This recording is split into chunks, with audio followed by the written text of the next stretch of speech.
I'm against privatization, hands down. Privatization to me is a code word for taking jobs from individuals who work all their lives or a substantial number of years and bringing other people into our community. No money ever settles in our community. We don't benefit, and it has not been shown. There has not been a blueprint.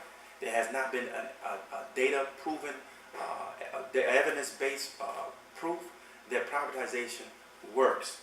The history, the Honorable Elijah Muhammad said that of all studies, history is best qualified to reward the researcher. History, recent history has shown that privatization literally takes jobs. It destroys families, and when families are destroyed, our communities are destroyed.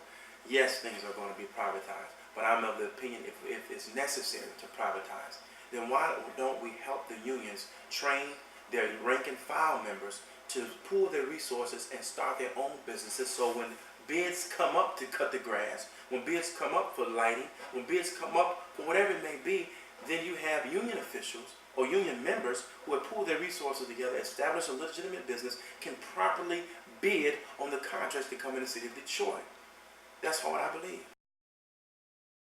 Because there's so much corruptness in the contracts and the licensing. So many people taking things under the table. I know this because we talk to city workers and we receive counsel from individuals who are disgruntled that are still working there. So we know this firsthand. I would even go beyond that, because some people have front businesses or individuals that they're working with that says, yeah, I'm from Detroit, but the real base is somewhere in Sterling Heights or somewhere in Madison Heights, somewhere in Auburn Hills.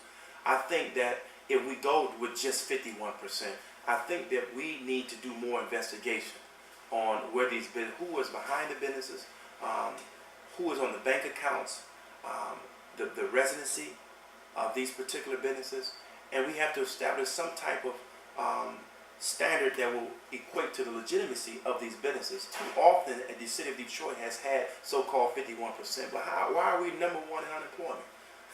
Why are we number one in homelessness?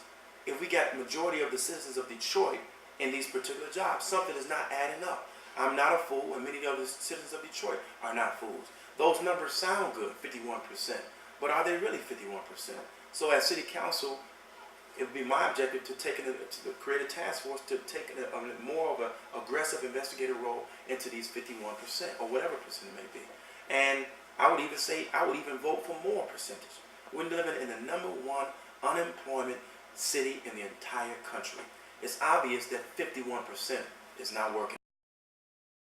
I do believe that the charter revision committee can look at the charter in ways of having checks and balances for our mayoral-led city with the city council. I think what took place last year, a little bit over a year ago in this city, showed that too much deference and authority the mayor had without being checked. But I'm afraid that some people will try to revise language in the charter committee, in the charter itself, via the charter commission, or revision commission, that will be a disservice to citizens of Detroit.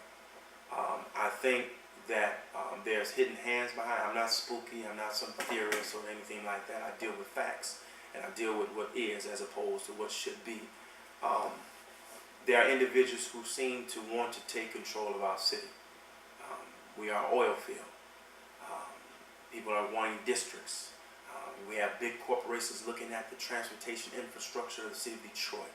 They're looking at the bridges, the two bridges. They're looking at the Ambassador Bridge, the MDOT. They're looking at the railroad terminal, Southwest Detroit. They're looking at aerotropolis being made out in Wayne County Airport. They're looking at I-75 being expanded. They're looking, while we're talking about vacant land, what we're going to do with 1/3 of 140 square miles of vacant land. They're looking to put their oil rigs on our transportation infrastructure. And I think the only way that they can go around doing that is through the revision of the charter, districting, allowing certain people to get in certain areas, funding individuals to make sure they get in those areas, and make sure those votes goes towards not for the residents of Detroit, but for those who live outside, who have special interests in the city of Detroit. So that's the biggest thing. I mean, personally, I can see that there's need checks and balances in the charter, but to me it's a red herring. It's a smokescreen for something much bigger than some checks and balances and than some mere words that's going to help improve the city of Detroit. I doubt that very seriously. When you talk about city council by district, Catherine, excuse me, that means you have to break up the city. When you break up the city, how much power and authority will those individuals in those districts have? If they don't have enough power, authority, or protocol to make tangible changes in the district that they're in, whether it's an empowerment zone, whether it's downtown, or whether it's deep east side, or maybe southwest, if they don't have enough power, then it's almost, as I've said before on record, it's like a carpenter without hammer and nails. It's insufficient. It's inconsequential. It leaves room to empower this area over here.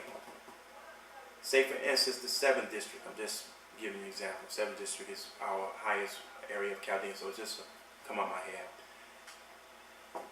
If a person is over here in the 7th district and they're favored by special interest groups, then most monies will come in this area. Then we have a census that we have every single year in the city, in the state of Michigan, and of course in the city of Detroit. How will monies be allocated according to the districts and the census? What kind of cohesiveness will come out of this? Will people in the downtown district, whoever has a district, get more money than, say, for instance, Deep East, or say, for instance, North End or Southwest?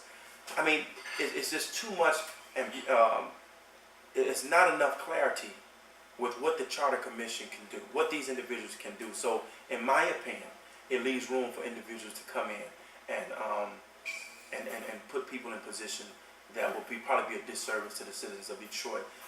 That is, voting for issues that will ill affect the citizens of Detroit.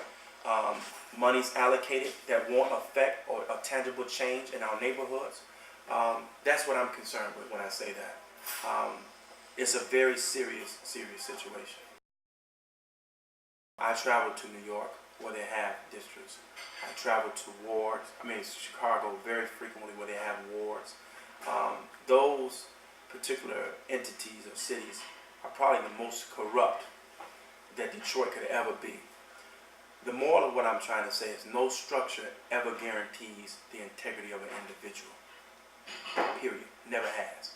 What it guarantees is what a person has doing and is doing to make a difference in the community.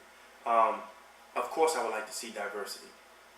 Of course, I would like to see a Arab American Chaldean on the city council to represent that particular area or that particular population. Of course, I would like to see a Hispanic, a Puerto Rican, or Dominican that can represent our Hispanic brothers and sisters, or Puerto Rican, Dominican brothers and sisters in Southwest Detroit. It probably never happened unless, of course, they would come by what is called council by district. But when you elect the right folk in office, you don't have to worry about one person showing favoritism, nepotism, or any other type of ism towards one particular sect. And again, that's because voters in Detroit have to be savvy enough to see who they're electing and do their homework diligently.